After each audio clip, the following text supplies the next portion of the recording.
DPR Amerika Serikat memutuskan untuk memakzulkan atau melakukan impeachment terhadap Presiden Donald Trump atas hasutan pemberontakan dalam kerusuhan yang terjadi di gedung Capitol tanggal 6 Januari lalu. Pemakzulan atau impeachment ini menjadikan Trump sebagai presiden pertama dalam sejarah Amerika Serikat yang dimaksudkan sebanyak 2 kali. Di pihak lain, lembaran baru kepemimpinan Joe Biden segera terbentang setelah dirinya resmi dinyatakan sebagai Presiden ke-46 Amerika Serikat. Bagaimana konstelasi politik Amerika Serikat pasca pemilihan presiden dan apa saja kebijakan baru yang akan dikeluarkan oleh Joe Biden? Insight akan membahasnya bersama saya, Desi Anwar.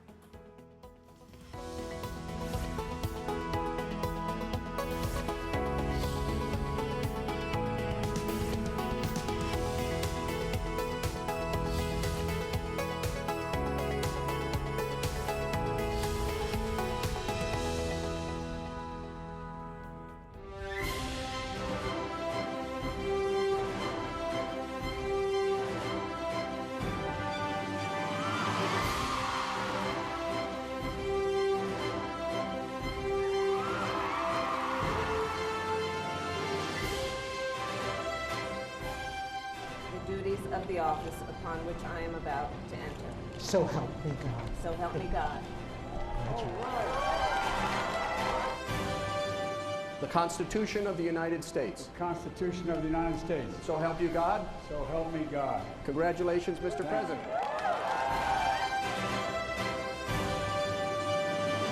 May God bless America and may God protect our troops. Thank you, America.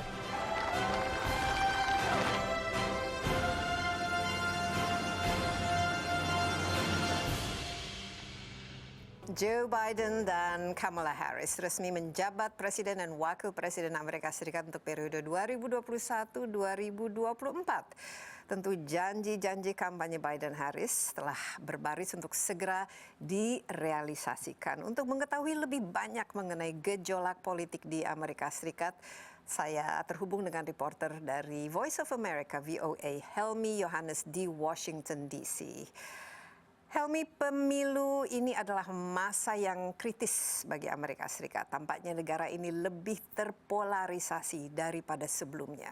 Dan masa depannya berada di persimpangan jalan. Mungkin Anda bisa ceritakan tentang pentingnya Pilpres ini dan kira-kira kemana arah tujuan negara ini di tangan Joe Biden. Ya, Desi dan pemirsa CNN Indonesia, Presiden Joe Biden memang tidak membuang-buang waktu. Dan pada hari Rabu waktu setempat itu langsung mengambil sejumlah langkah eksekutif hanya beberapa saat setelah ia tiba di Gedung Putih. Presiden Biden menandatangani serangkaian instruksi presiden, ada memorandum, ada arahan mengenai berbagai macam bidang ya, tentang imigrasi, tentang lingkungan, dan juga mengakhiri larangan masuk bagi warga dari sejumlah negara yang berpenduduk muslim dan juga menghentikan pembangunan tembok di perbatasan selatan Amerika Serikat dan Meksiko.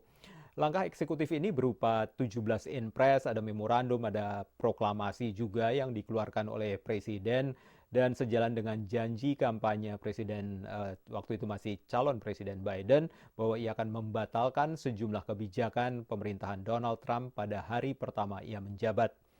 Salah satu kebijakan Biden adalah untuk mengambil semua tindakan yang berdasarkan hukum untuk meneruskan dan memperkuat program DACA ya.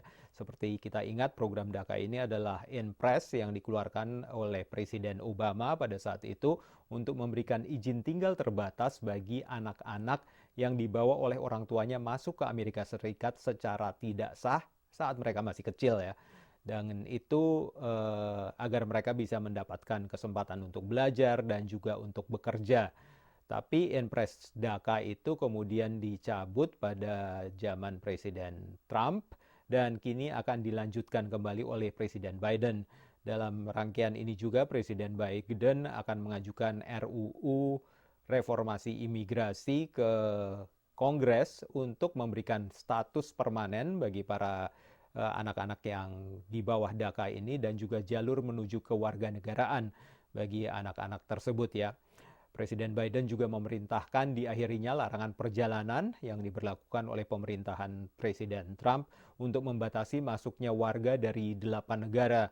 Ada Chad, ada Iran, ada Somalia, ada Libya, Korea Utara, Suriah, Venezuela, dan Yaman bagi warga yang masuk ke Amerika Serikat pada saat itu dibatasi karena ada larangan perjalanan. Jadi Inpres yang baru ini oleh Joe Biden itu menginstruksikan Deplu Amerika untuk memulai kembali pemrosesan visa bagi negara-negara yang terdampak dan juga mengembangkan proposal untuk memulihkan keadilan dan memperbaiki atau mengganti kerugian bagi mereka yang terkena dampak oleh larangan yang disebut oleh pemerintahan Biden sebagai tidak sesuai dengan nilai-nilai Amerika. Inpres lainnya yang juga ada adalah mencabut Inpres Presiden Trump yang mengarahkan adanya penegakan imigrasi yang keras dan ekstrim. Presiden Biden juga mengumumkan adanya penghentian deklarasi darurat nasional yang dipakai untuk mengalihkan pendanaan bagi pembangunan tembok di perbatasan antara Amerika Serikat dan Meksiko. Dengan demikian Presiden Biden menghentikan pendanaan itu diberlakukan pada saat pemerintahan Trump ya. Dan Presiden Trump juga mengubah beberapa kebijakan Amerika yang ada, yaitu ketika itu Amerika kan ditarik keluar dari beberapa perjanjian internasional, termasuk adalah perjanjian iklim Paris. Kini ada Inpres dari Presiden Biden yang akan memulai lagi proses untuk bergabung dengan perjanjian iklim Paris. Dan juga ada untuk mencegah ya Amerika Serikat keluar dari Badan Kesehatan Dunia atau WHO. Pemerintahan Biden juga segera mengambil langkah di bidang penanganan COVID ya, dengan memberlakukan kewajiban memakai masker di properti milik federal. Ya, seperti kita ketahui bahwa di Amerika kan ada pemerintahan negara bagian state, di mana mandiri, jadi sulit bagi pemerintah pusat untuk ikut campur di dalam urusan state atau negara bagian. Tapi dalam hal ini pemerintahan Biden bisa mengeluarkan aturan untuk bangunan-bangunan atau tempat-tempat yang menjadi milik dari pemerintahan federal. Nah, di situ diberlakukan untuk wajib memakai masker. Biden juga menunjuk seorang koordinator penanggulangan virus corona untuk mengawasi upaya Gedung Putih dalam mendistribusikan vaksin dan pasokan medis ya. Upaya Presiden Biden untuk langsung tancap gas di hari pertama ini juga tampak di juru bicara Gedung Putih yang baru, Jen Psaki, itu juga pada hari Rabu malam itu langsung menggelar jumpa pers pertamanya dan juga untuk menjelaskan mengenai langkah-langkah kebijakan dan juga Inpres yang dikeluarkan oleh Presiden Biden. Dan menurut Jen pada hari Kamis kemudian Presiden Biden akan sudah bekerja secara penuh dan akan fokus pada penanganan pandemi virus corona. Dan kemudian pada hari Jumat, yaitu kemarin, itu akan menyoroti upaya untuk bantuan ekonomi, termasuk ada rancangan undang-undang stimulus senilai $2 triliun yang termasuk di dalamnya ada bantuan tunai $1.400 bagi setiap pembayar pajak yang berhak di Amerika. Itu dulu yang bisa kami laporkan. Kembali ke Anda, Desi. Ya, terima kasih Helmi Yohanes dari VOA di Washington DC. Gejolak politik tampaknya belum akan berakhir meskipun Joe Biden resmi menjadi presiden ke-46 Amerika Serikat. Selain rencana impeachment atau pemakzulan terhadap Donald Trump, ada juga gagasan Joe Biden untuk membatalkan sejumlah kebijakan Presiden Trump. Meski demikian, kebijakan-kebijakan baru Joe Biden siap meluncur dalam upaya pemulihan ekonomi dan penanganan pandemi COVID-19 di Amerika Serikat. Dan berikut ini ulasan singkat dari koresponden CNN International, Richard Quest. Joe Biden raises his hand and takes the oath of office as the 46th President of the United States. It won't be the first time that the immediate predecessor isn't there to take part. No, you do have to go back more than 100 years to find a president that didn't attend the inauguration of his successor. Donald Trump will be already at Mar-a-Lago in Florida, starting to build his life as a private citizen and plot legal strategies to avoid lawsuits and potential prosecutions. As for Biden and Harris, they begin the job of government. Joe Biden's already put down a nearly $2 trillion plan to rescue the US economy, along with an ambitious plan to vaccinate 100 million people in 100 days, along with his Mask Up for America proposals. Now, whether he can get all this done will depend on the goodwill of the Senate, where it's pretty much even Stevens, with, of course, the Vice President casting the casting vote. All in all, Biden has his work cut out for him. And although presidents have taken office before in very difficult times, there can be few who can remember anything like this, facing a pandemic and being in charge. Richard Quest, CNN, New York. Ya, Richard Quest dari CNN International. Tetaplah bersama kami. Insight with Desi Anwar akan segera kembali dengan narasumber yang akan kami hadirkan di studio. Tetaplah bersama kami.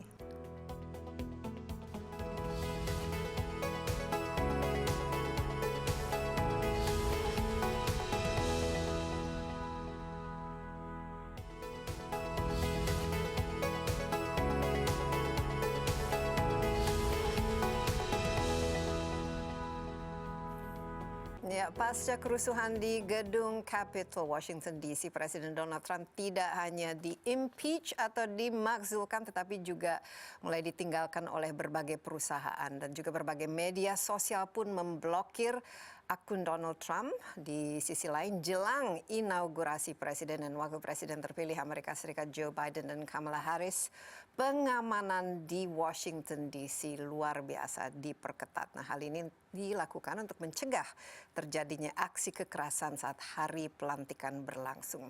Lantas, apa saja makna dari pemakzulan Presiden Donald Trump yang kedua kalinya dan apa juga pengaruh Joe Biden terhadap dunia internasional? Di studio telah hadir dua narasumber saya, penggagas Foreign Community of Indonesia, FPCI katanya yang Foreign Policy ya, kata yang very handsome, dan juga mantan dubes untuk Amerika Serikat Dino Patijalal, dan juga ada Ketua Pusat Kajian Amerika Serikat dari Universitas Indonesia, Suzy Sudarman. Bu Suzy, Pak Dino, terima kasih. Dan ini biasanya dua narasumber yang kalau ada sesuatu berkaitan dengan Amerika Serikat pasti kita panggil. Bu Suzy, ini luar biasa yang terjadi di Amerika Serikat karena merupakan inaugurasi tidak seperti biasanya, karena menjelang inaugurasi Presiden Joe Biden menggantikan Presiden Donald Trump ternyata di-impeach. Bahkan proses impeachment-nya itu akan berlangsung setelah inaugurasinya itu sendiri. Pada tanggal 20 Januari, Joe Biden dan Kamala Harris resmi jadi presiden dan wakil presiden, tapi masih dibayang-bayangi dengan berbagai macam krisis, termasuk ya kerusuhan di Capitol pada tanggal 6 Januari. Bu Susi sendiri melihat ini makna dari impeachment ini dan juga kira-kira makna dari pemilu ajaib ini pada tahun 2021 di Amerika Serikat. Ya, maknanya mereka tentunya menginginkan Amerika yang biasa kembali lagi, to become normal again. Artinya era Donald Trump adalah era yang agak outlier, di mana dia memerintah secara membabi buta atau tanpa ethical standards, dan akhirnya dia jatuh karena dia pikir dia di atas hukum, ya ternyata tidak, dan semua membayangkan bahwa dia tuh telah menyalahgunakan kekuasaan dan mereka benar, dan akhirnya berakhirlah saga seorang presiden pembohong yang akhirnya jatuh karena tingkah lakunya yang kurang diperhitungkan sebelumnya.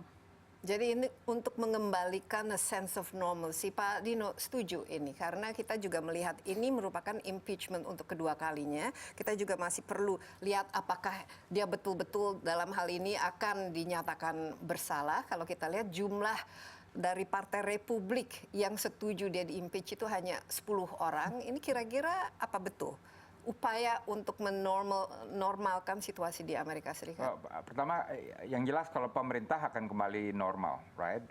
Dan kita memang belakangan ini melihat banyak pejabat-pejabat Amerika yang tingkah lakunya agak aneh gitu, agak ekstrim ya, dari berbagai level. Itu karena disulut oleh perangainya dari Donald Trump, right? Tapi kalau sekarang sudah dikuasai oleh Biden dan Harris, dan saya lihat kabinet-kabinet juga penunjukannya orang-orang yang berbobot ya, berintegritas dan profesional. Saya kira di bawahnya juga akan nurut ya. Nah, cuma yang saya khawatir dan saya lihat beda Amerika dibanding zaman di waktu dulu saya di sana gitu ya. Ya, zaman Obama waktu itu. Sekarang ini terekspos sekali, memang ada dua Amerika gitu, right? Satu Amerika yang kita lihat tertarik pada politiknya Biden ya, Kamala Harris, Obama dan lain sebagainya gitu, right? Yang what we call the normal America, right? Tapi there is jumlah besar orang Amerika yang memang berpandangan beda, yang kombinasi orang yang merasa gundah, yang merasa tersisihkan, atau yang merasa nasionalisme berlebihan, yang yang arogan dan lain sebagainya gitu, right? Dan Presiden Trump for some reason managed to locate this raw nerve ya in American constituents dan bisa memanaskannya gitu, right? To burn these, menyulutnya. Right. And he's the only one yang melihat itu dan berhasil. Makanya dia bisa buat skandal ini, skandal itu, ngomong yang aneh-aneh.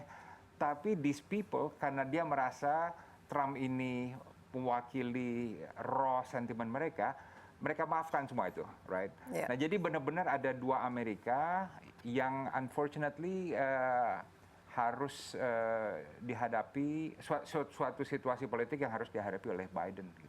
Bu Susi, dua Amerika Serikat ya. Ini jadi sebenarnya kan normalnya itu memang ada dua Amerika Serikat. Kalau kita lihat dari hasil pemilu ini ya, 75 juta ya orang Amerika itu memilih Presiden Donald Trump, ini hampir 50%, dan kita lihat bahwa kebanyakan dari mereka juga sangat percaya bahwa Presiden Donald Trump itu kesempatannya di pemilunya itu dicuri. Ini bagaimana menurut Bu Susi? Sebenarnya normalnya Amerika itu seperti apa kalau kita lihat hampir 50% itu senang dengan Presiden Trump? Saya membaca saja Samuel Huntington, seorang pakar dari American Academy of Sciences yang pernah menulis tentang Who Are We? Sebenarnya dia katakan Amerika itu normalnya adalah WASP, White Anglo-Saxon Americans. Dan semua ini berubah sejak desegregasi. Jadi mereka yang tidak puas dengan desegregasi ini tetap hidup di bawah layar, namun pemerintahan liberal lebih kuat untuk memaksakan political correctness. Sehingga kadang-kadang mereka hanya muncul pada saat pemilu. Pertama kita lihat itu zaman Reagan. Reagan naik, rasisme berbalik ke kelompok dia. Jadi blue collar Americans yang disebut oleh Reagan sebagai the silent majority itu muncul. Jadi ini satu tren dalam politik Amerika. Kalau sebuah partai politik itu membela orang kulit berwarna, rakyat Amerikanya pindah ke partai lain yang tidak suka kepada kulit berwarna. Jadi aneh di situ, mulai dari the silent majority, lalu sekarang lebih digarisbawahi oleh Donald Trump, karena memang kelompok ini makin lama makin kuat. Dari 100 jumlahnya sekarang 500 lebih dengan nama yang aneh-aneh semuanya. Dan Donald Trump adalah seorang demagogue yang sebenarnya ditakuti sejak American membuat konstitusi. Jadi James Madison bertarung soal Federalist 10 tentang takutnya tentang factionalism. Lalu dijawab oleh Federalist 51 untuk mengatakan bahwa kalau misalnya takut akan demagog, ya udah kami akan memberikan amandemen 10 itu sebagai bagian dari konstitusi. Jadi sebenarnya kompromis itu terjadi pada saat konstitusi akan diratifikasi. Tetapi perasaan itu tetap seperti yang dikatakan Sam Huntington, yaitu Americans will not be Americans kalau WASP itu tidak lagi berkuasa. Ya, dan jadi ini sebenarnya Donald Trump itu menyulut sesuatu yang selama ini sudah ada di Amerika Serikat sejak Amerika Serikat itu sendiri ditemukanlah istilahnya, dibangun. Makanya Donald Trump selalu mengatakan America first, make America great again. Jadi sebenarnya anomali ini kalau kita lihat dalam sejarahnya itu adalah Presiden Obama kan, dari perjalanan demokrasi di Amerika Serikat. Ya, dan ketika menjadi presiden dan juga ini kurang terbaca waktu itu, banyak orang Amerika yang nggak seneng, tapi politically incorrect untuk mengakui itu, right? Sehingga dan ini banyak teman-teman saya juga yang bilang di Amerika bahwa Obama banyak diserang bagi orang yang tidak ikhlas melihat orang kulit hitam menjadi presiden. Dan kita lihat, saya juga surprise loh Desi, bahwa saya kan SMA-nya di Amerika, right? Juga kuliah dan kemudian bekerja di Amerika. Saya merasa dari lingkungan saya masalah rasialisme sudah selesai, ya kan? Apalagi ketika saya kembali menjadi duta besar. Tapi ternyata di tempat-tempat yang banyak belum saya kunjungi itu masih sangat hidup racial tension. Bahkan Presiden Biden sendiri menyatakan there is institutional racism in America. Pernyataan yang dinyatakan Biden sendiri itu kan maknanya sangat kuat sekali sebagai suatu pengakuan. Jadi kalau saya lihat sekarang Biden mempunyai tugas yang sangat berat untuk melakukan rekonsiliasi. Yang bagusnya apa? Bagusnya adalah tema pluralisme, kebinekaan ya, diversity, dan integrity sudah kembali ke center of power di pemerintah. Dulu kan enggak gitu. Ya, dan pertanyaannya apakah di bawah Biden dan Kamala Harris yang merupakan seorang dari minoritas juga bisa menyatukan Amerika Serikat itu, ini yang perlu kita lihat, atau justru bahkan akan memicu polarisasi. Lebih lagi kita istirahat Pak Dino dan juga Bu Susi, dan tetaplah bersama Insight with Desi Anwar. Kami akan segera kembali.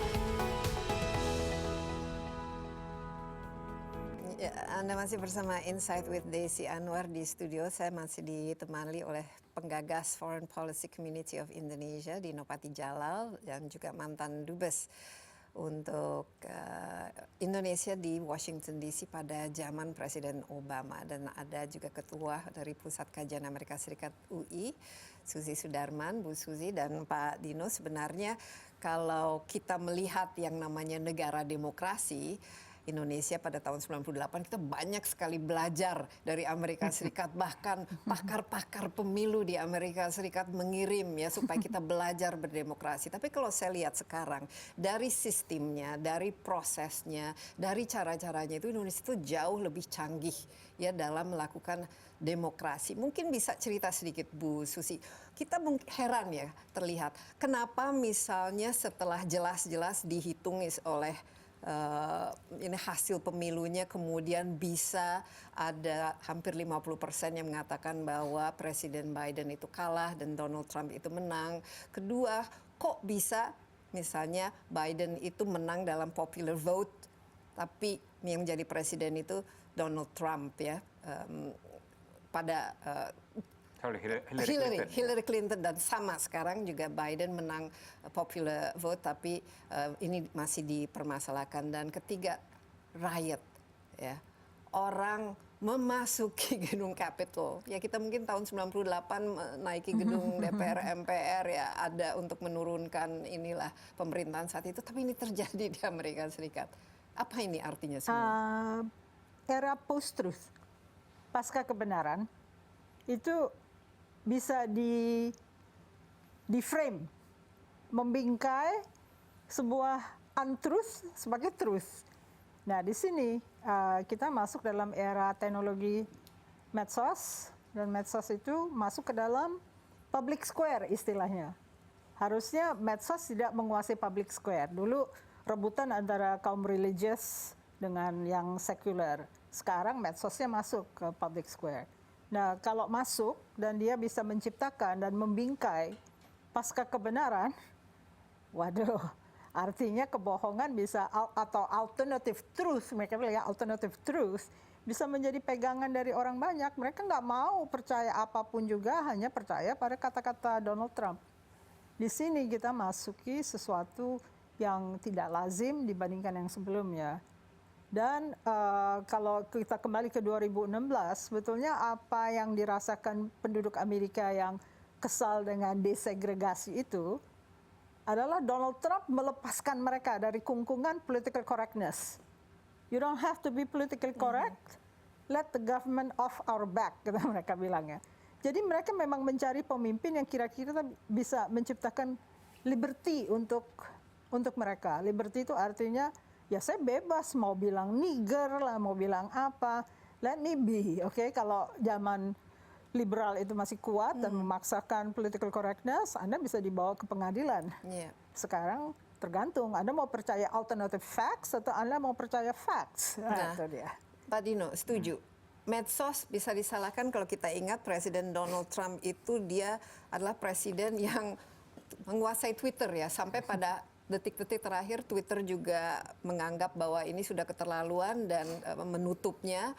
Ini kira-kira apakah dia yang menciptakan suasana seperti ini atau dia sebenarnya memanfaatkan sesuatu yang sudah ada dan tadi kalau sudah menurut saya begitu dua-duanya lama. ya. Pertama memang social media itu merubah texture dari politics ya. Karena waktu saya di pemerintah dulu ya masih berapa 10-15 tahun lalu itu nggak ada tuh Twitter. Jadi politics is very different. Dan sangat sopan santun cara mereka berkomunikasi juga. Jadi sekarang memang agak beda, fasilitasnya ada ya, alatnya ada, tapi dia juga tahu memanfaatkannya, right? Dia bisa berkomunikasi langsung dengan base-nya dan membakar base-nya. Ya. Tapi juga menyambung poin dari Ibu Susi tadi, pelajaran dari Amerika untuk kita dan untuk semua pemerintah di dunia itu adalah pentingnya pembangunan yang inklusif, right? Kenapa? Karena Amerika dengan segala kemajuannya ternyata masih banyak orang yang merasa tertinggal, marginalized, right? Dan bahkan memang diakui inequality semakin parah di Amerika. Ya, orang yang kaya semakin kaya dan kekayaannya jauh melebihi sebagian besar rakyat Amerika. Right? Jadi ini kita lihat yang dimanfaatkan dan dieksploitasi oleh Donald Trump. Ini harus benar-benar jadi pelajaran bagi kita. Iya, dan kalau kita lihat juga dibanding Presiden Obama kan istilahnya banyak sekali yang keluar untuk mendukung dia menjadi presiden, tapi kali ini pemilu di Amerika Serikat lebih banyak lagi yang mereka ikut ya keluar untuk. Nah, ini menurut saya ini sesuatu yang sangat menarik karena Bu Susi, kalau kita lihat zaman Presiden Obama itu kan sudah ada namanya Tea Party. Jadi Sarah Palin yang menyulut perasaan-perasaan yang ekstrim ini di kalangan tadi WASP, orang-orang kulit putih apalagi yang termarginalisasi dan dari segi ekonomi itu merasa tertinggal.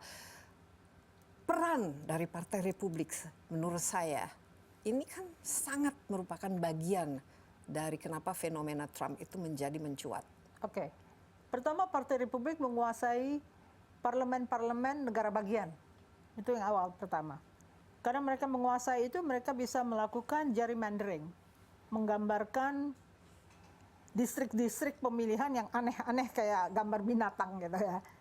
Yang kedua, Partai Republik dengan menguasai parlemen di tingkat Pemda, lalu dia melakukan dukungan terhadap kelompok-kelompok yang menjadi basis kekuatannya, tetapi juga memperluas karena dia melihat ini potensi bisa memperluas basis. Jadi bukan big tent yang bersifat sentris, tapi big tent yang bersifat white supremacist esensinya dan Christian fundamentalist.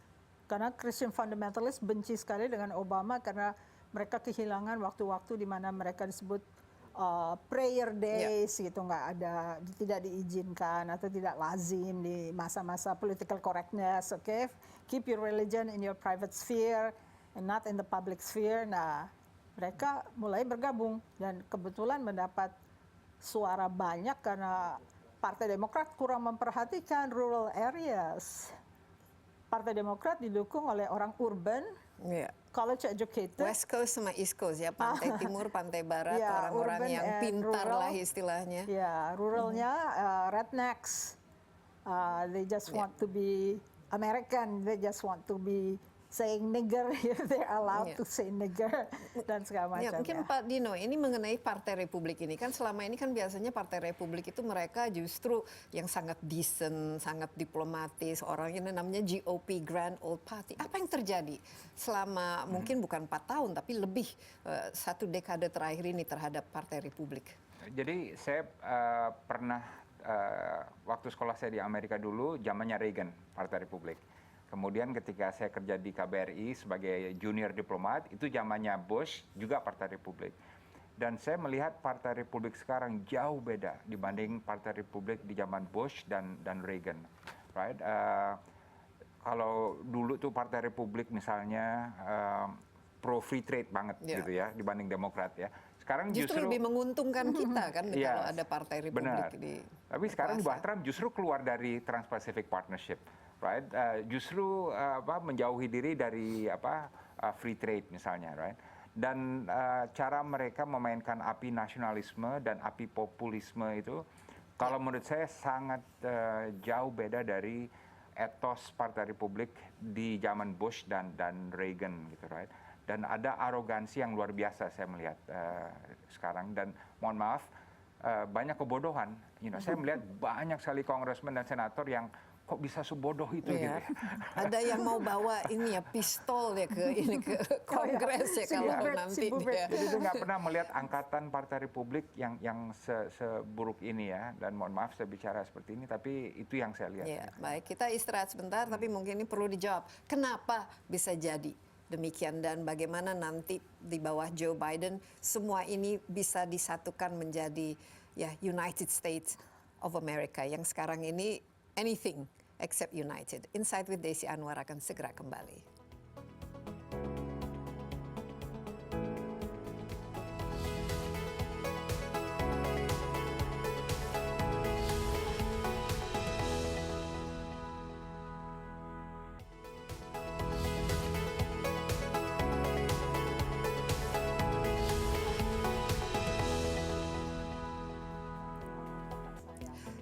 Kembali bersama Insight with Desi Anwar. Topik kita kali ini mengenai Presiden baru Amerika Serikat. Hello Joe Biden, bye-bye Donald Trump. Saya ditemani oleh penggagas Foreign Policy Community of Indonesia dan mantan Duta Besar untuk DC pada zaman Presiden Obama, Dino Patijala, dan juga Susi Sudarman dari Pusat Kajian Amerika Serikat Universitas Indonesia. Ini menarik sekali karena tadi Dino mengatakan ya, Partai Republik apalagi bahkan di bawah Presiden Obama itu beda ya dengan Partai Republik yang wajahnya itu di bawah Donald Trump itu begitu bengis, begitu berubah, dan tadi sore dikatakan juga tidak intelek atau tidak sedecent yang dulu. Pertama, ini kenapa? Dan juga post Presiden Trump ini, apakah akan berubah menjadi normal kembali atau justru ini merupakan legacy Donald Trump yang akan dimanfaatkan oleh Partai Republik ke depan? Karena ini akan menyulitkan bagi Joe Biden dan Kamala Harris untuk menyatukan Amerika Serikat. Ya, mungkin kalau dibahas perlu 2-3 jam ya, karena isunya sangat kompleks. Tapi mungkin satu poin aja yang menurut saya relevan. Saya melihat dalam beberapa tahun ini ada growing sense of insecurity di Amerika. Di 2 level. Satu di kalangan political elite ya, terhadap Tiongkok misalnya. Ya.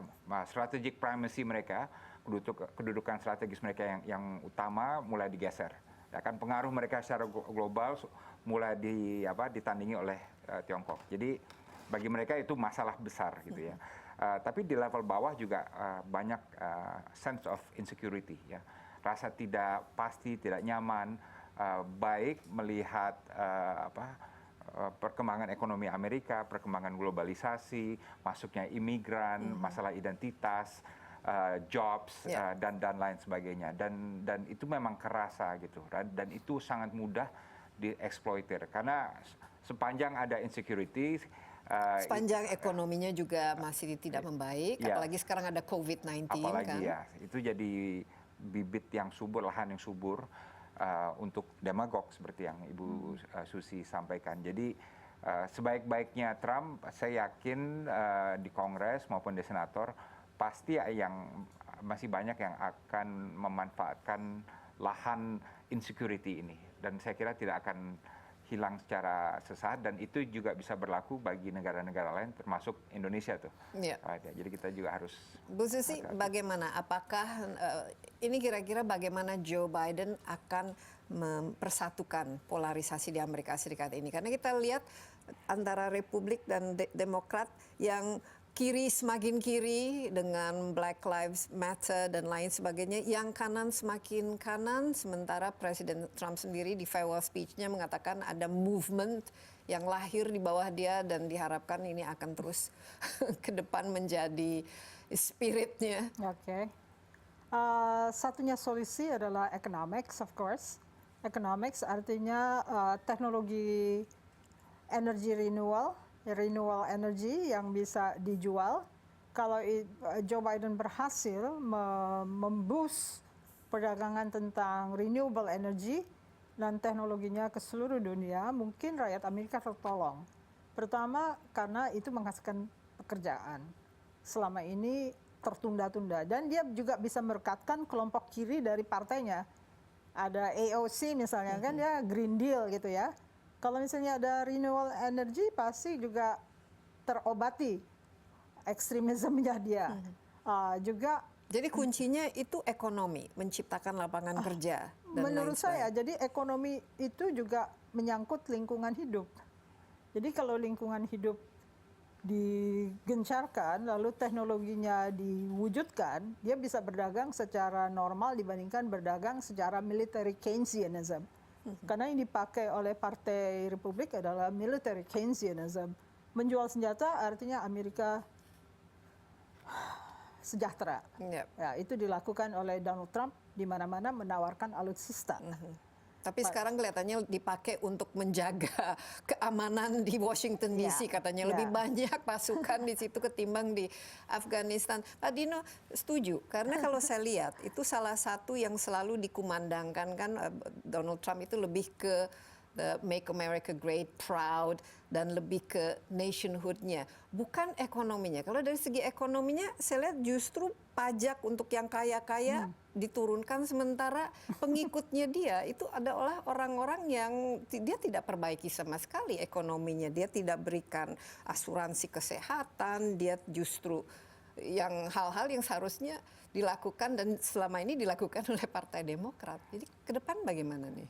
Pertama, ekonomi tentu akan menjadi fokus utama dari Biden, karena sekarang Amerika masuk di resesi dan jumlah pengangguran juga melonjak secara drastis, dan nggak mungkin dia mengurusin politik luar negeri, ya ngurusin dunia selama Amerika dalam negeri masih kropos secara ekonomi. Jadi dia juga telah menyatakan bahwa kita nggak mau terlalu aktif melakukan nation building di tempat-tempat lain dulu segala macam, karena yang membuat kita kompetitif di luar itu adalah kalau Amerika kuat di dalam dan melakukan reinvention, reformasi di bidang pendidikan, inovasi, energi, dan lain sebagainya. Jadi strategi itu udah ada, makanya dinamakan foreign policy for the middle class.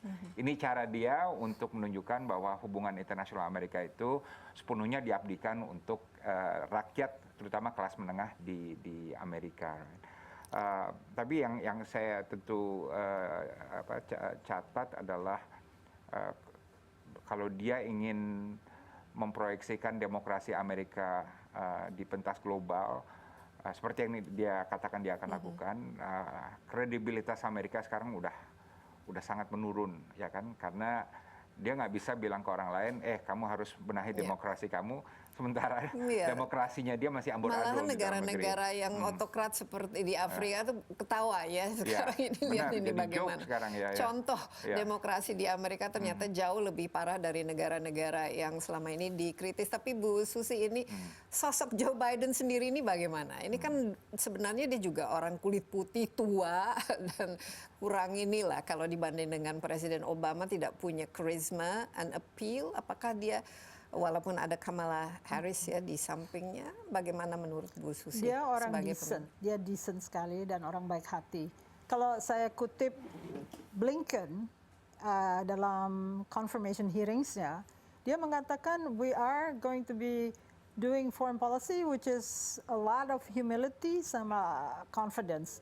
Artinya humility ada di situ. Stres bahwa mereka tidak akan gebiak uyah jadi raja-raja di dunia, tetapi lebih menahan diri, tapi confident terhadap nilai-nilai yang mereka akan bagikan. Nah itu yang kita harus waspada. Nilai apa dan uangnya itu kemana nantinya. Ya sebagai negara dunia ketiga tentunya kita takut kalau kita ditarget untuk destabilize. Kita nggak terlalu ketiga amat kok sekarang. Kita sudah middle income. Ya, we are $1 trillion Iya, dan budget. demokrasi kita saya rasa jauh lebih canggih daripada demokrasi Amerika Tapi tetap Serikat. aja kan masalah Papua kan tetap bisa diangkat ya. Iya, Pak Dino sendiri melihat ini ada dua. Sebenarnya kalau lihat dari sosok ya, banyak yang mengatakan mungkin Biden ini kan selalu dikatakan oleh Donald Trump Sleepy Joe. Bagaimana? Pak Dino sendiri kan kenal dengan orangnya kan tapi sebenarnya. Donald Trump ngeledek semua orang ya dengan kata-kata gini. Cuman Sleepy Joe ini betul-betul. Kalau menurut saya dia steady, right? Dan ini bisa dilihat dari cara dia menghandle kemenangan, ya kan? Sangat sophisticated, right? Dan menunjukkan leadership dan ya saya senang cara dia menghandle his election victory. Setelah itu juga cara dia memilih orang-orang kabinetnya. Kelihatan penekanannya pada diversity, tapi juga tetap memperhatikan meritocracy. Dan semua orang itu, kalau menurut orang-orang yang saya konsultasikan, very good competent people yang masuk dalam kabinetnya dia gitu, right? Kan yang paling penting nih kalau Yang dia penting mulai ya siapa timnya di ya, kabinetnya. Kalau Ya. Kamala sendiri menurut Pak Dino bagaimana sosoknya? Dia saya kira baik ya. bersejarah juga dia perempuan dan ya. juga dari minoritas ya, dia ada India-Indianya di Yes. ini, Yang belum kelihatan adalah ini apa namanya how she will perform. Kalau Biden kan track record-nya udah panjang, 10 tahun sebagai 8 tahun sebagai wapres, 36 tahun sebagai senator, ya kan. Kamala Harris relatif baru, right? Dan let's see apa tanggung jawabnya dan apa performance-nya nanti sebagai wapres. Dan ekspektasinya saya lihat itu begitu banyak ya di punggungnya. Jadi apakah dalam 4 tahun ini dia bisa menyelesaikan semua masalah ini? Tentu sesuatu yang kita harus lihat. Kita masih ada satu segmen lagi. Jadi jangan kemana-mana dulu. Insight with Desi Anwar akan segera kembali.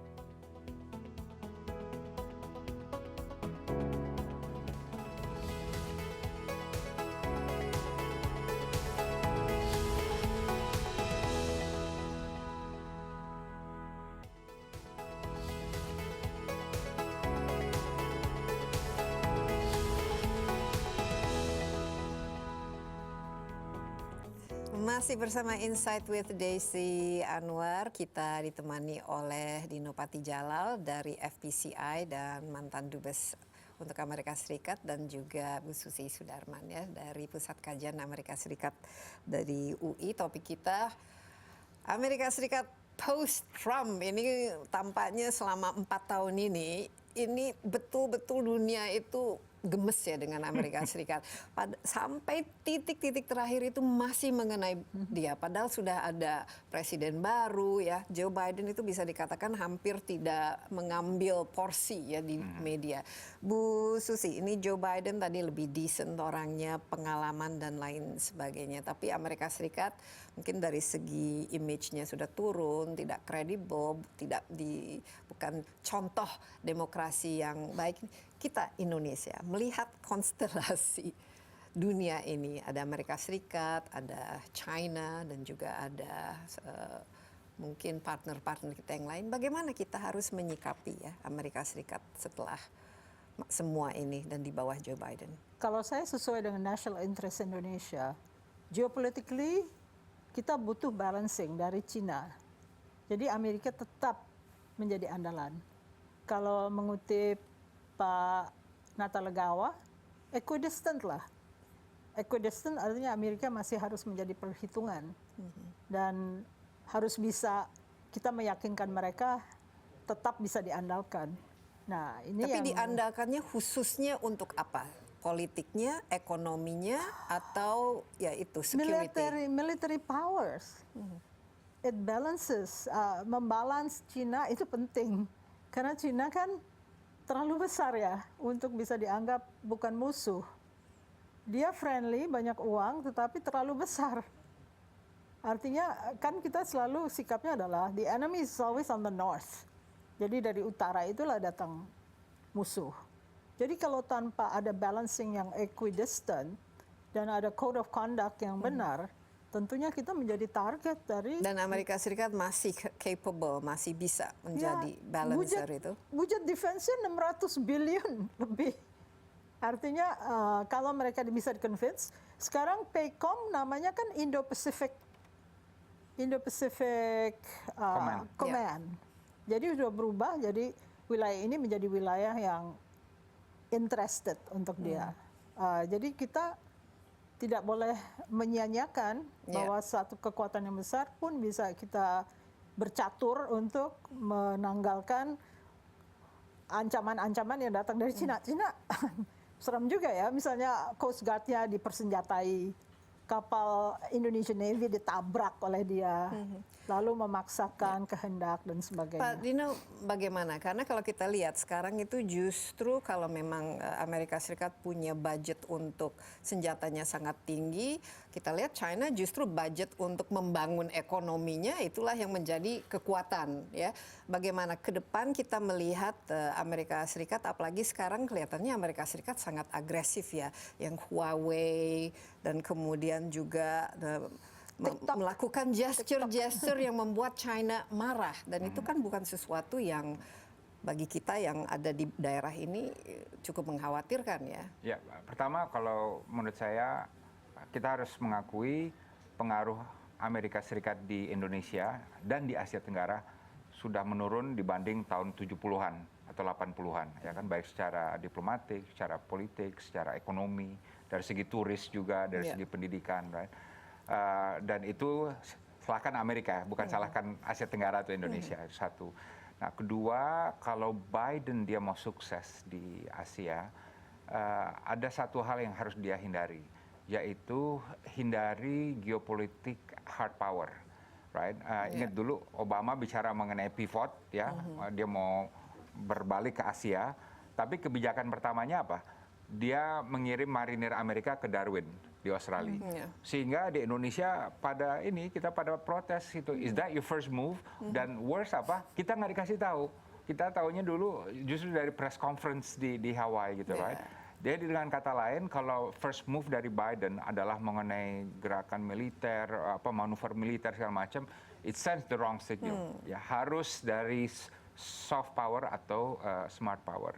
Tapi ketiga juga saya melihat yang buruk sekali dalam beberapa bulan terakhir di Amerika, berusaha untuk memecah belah Asia dan mengadu domba negara-negara Asia Tenggara dengan Tiongkok. Ya kan? Padahal kita punya kepentingan sendiri dengan Tiongkok. Kita tahu cara bermain dengan Tiongkok, right? Kita nggak mau dijadikan dan kawasan kita sama-sama saling butuh juga benar, kan dalam gitu, hal ya. itu.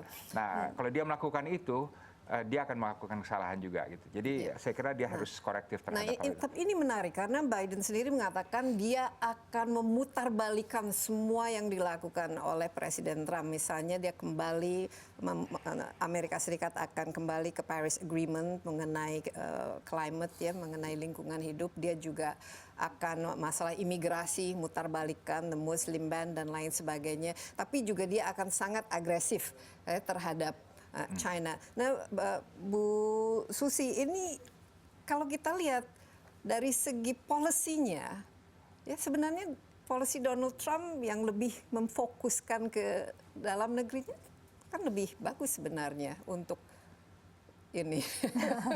Ya, tetapi kita tidak bisa menghindarkan bahwa ada kompetisi dua kekuatan dunia sekarang yang paling dominan ya, di samping Rusia dan European Union. Jadi kalau untuk orang Amerika, apakah China is strategic partner, apa strategic competitor? Biasanya kalau zaman Obama adalah strategic reassurance. Jadi ada CBM yang mereka lakukan bersama sehingga terjadi trust di antara kekuatan. Nah, sekarang permainan Biden di mana? Kalau dilihat dari ucapan Blinken, dia mengatakan Donald Trump benar soal Cina. Jadi tidak akan mundur dari mungkin caranya lebih halus, mungkin strategic reassurance lebih ditekankan dibandingkan strategic competitor ya. Kalau Donald Trump kan strategic competitor, semua dimatikan lah kalau bisa, karena dianggap pelanggaran haki dan sebagainya. Jadi, Iya, tapi ada yang menarik sebenarnya ini, walaupun China dijadikan musuh bebuyutannya lah istilahnya, tapi di tempat-tempat lain di mana biasanya Amerika Serikat itu memainkan proxy wars, justru kan ya ingin menarik semua pasukannya sehingga fokus ya untuk membangun America First. Ini kedepannya apa yang harus kita ya sikapi juga lah. Memang Donald Trump itu agak crazy lah, tapi sebenarnya lebih merugikan negaranya sendiri daripada merugikan konstelasi dunia. Menurut saya, pertama sekali yang paling penting Indonesia harus menjaga ASEAN. Kenapa? Dengan ASEAN itu kita 10 kali lebih penting daripada hanya Indonesia sendiri, ya kan? Karena orang melihat kawasan Asia Tenggara aja, bukan hanya melihat Indonesia. Tapi lebih penting dari itu, bukan hanya Indonesia menjaga kekompakan ASEAN, tapi harus menjaga sentralitas ASEAN. Jangan sampai ASEAN yang nurutin Tiongkok atau ASEAN yang nurutin apa maunya Amerika, enggak, sebaliknya. Negara-negara besar ini kalau mau bermain di kawasan kita, mereka harus nurutin apa maunya ASEAN, right? Nah, ini game yang susah nih, sangat delicate ya, memerlukan skill diplomasi yang luar biasa. China Sea itu termasuk kan, Laut Cina Selatan. China Selatan. Yang selama ini Amerika Serikat cukup banyak dia meddling dalam hal itu kan ya, Pak Iya, Dino? dia banyak mengkritik Tiongkok karena memang dia punya kepentingan yang sangat besar di sana ya, dan kita juga posisi kita dengan Amerika kurang lebih sama loh, karena kita mau ada freedom of navigation di sana dan tidak ada yang mendominasi, karena ini penting bagi nyawa ekonomi dari semua negara-negara kawasan gitu, right? Jadi ada hal-hal di mana kita align lebih dekat dengan Amerika, dan ada hal-hal di mana kita ada kepentingannya lebih dekat dengan Tiongkok dan dengan Jepang dan lain sebagainya gitu, right? Ya, jadi diplomasi kita harus pintar-pintar. luas gitu ya, harus luas dan tidak dan tidak mengandalkan hanya istilahnya tergantung kepada satu atau dua kekuatan. Ya. Kita sudah hampir habis, tapi mungkin sebelum kita berpisah, Bu Susi, apa kira-kira legacy dari Donald Trump dan kira-kira apa yang harapan yang dibawa di bawah Joe Biden? legacy Donald Trump adalah Joe Biden tidak bisa beranjak jauh daripada masa pendukung Donald Trump. Karena artinya dia akan kehilangan upaya untuk merekatkan kembali. Jadi dia tidak bisa tiba-tiba friendly kepada Cina misalnya gitu ya. Karena itu legacy dari Donald Trump adalah memusuhi Cina. Jadi dia mungkin berangkat sedikit berbeda, cuman hampir sama. Nah, legacy itu yang paling penting karena dengan begitu Joe Biden bisa lebih luas dalam menentukan kebijakannya. Iya, harapan Dino? Kalau legacy ya, dengan legasinya ini. Legacy saya pinjam kalimat dari sahabat saya orang Amerika, pakar politik luar negeri. Dia bilang for the first time America is being pitied by the world, dikasihani oleh, dan ini adalah legacy yang paling memalukan dari Donald Trump ya. So, tapi harapan saya tentu Amerika di bawah Biden akan menjadi superpower yang respectable, credible, dan juga memainkan peran kepemimpinan untuk isu-isu global yang penting, terutama perubahan iklim. Dan bisa membantu negara-negara berkembang, mengembalikan lagi lah posisi Amerika Serikat ke tempatnya. Ya, benar ya. Ya, baik, terima kasih banyak Pak Dino dan juga Bu Susi, menarik sekali analisanya. Tapi 4 tahun ke depan ini pasti tidak akan membuat stres sama seperti di bawah Trump selama 4 tahun ini. Demikian Insight kali ini. Jangan lupa Anda juga dapat menyaksikan tayangan ini di cnnindonesia.com dan juga di YouTube CNN Indonesia Insight with Desi Anwar. Sampai jumpa, tapi jangan lupa ya, selalu gunakan masker, jaga jarak, rajin cuci tangan, hindari keramaian. COVID-19 masih ada di tengah kita. Sampai jumpa sekali lagi, stay safe, bye-bye.